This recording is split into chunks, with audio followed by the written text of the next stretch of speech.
Hello, my name is Morgan Raditz, and I am a student at Alverno College in a Listening and Mindfulness communication course.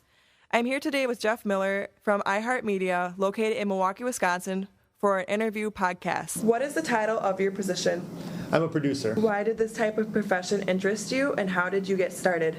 Well, I got started at Laser 103.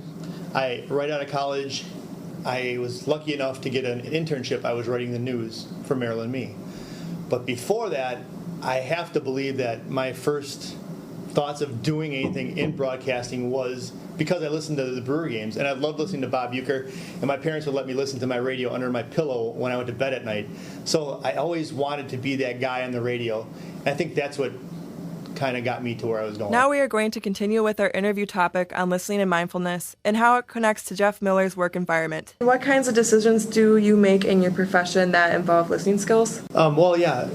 You have to make a decision. Like, for example, I was interviewing a ball player a couple of years back, and he described his first home run. I said, hey, this is your very first major league home run. What do you think of this?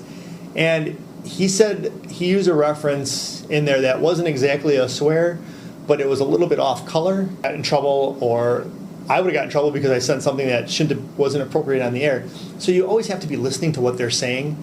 You also have to be listening to the other guys in the background because they're maybe swearing or whatever, because you're in a locker room setting. You're with a bunch of big children, in for a sense, and they're acting the fool sometimes or whatever. So you got to pay attention to what's going on around you so that you don't send anything that you're not supposed to. How does the use of being mindful towards others influence the decisions you make in your profession?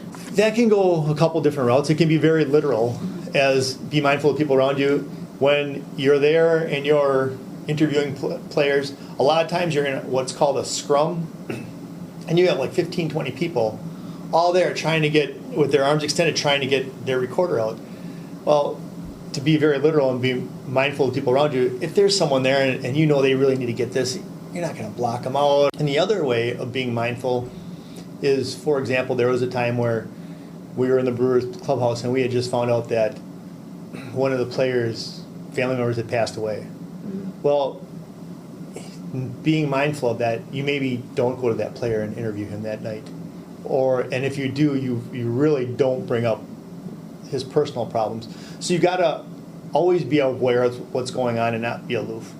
To continue with our topic on listening to mindfulness, Jeff Miller will share an experience on how he received advice from others to further his career.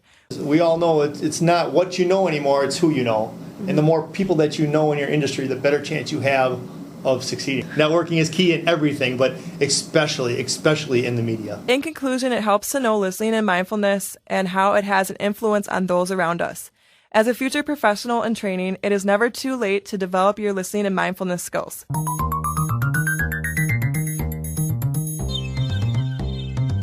The music for this podcast was provided by bensound.com.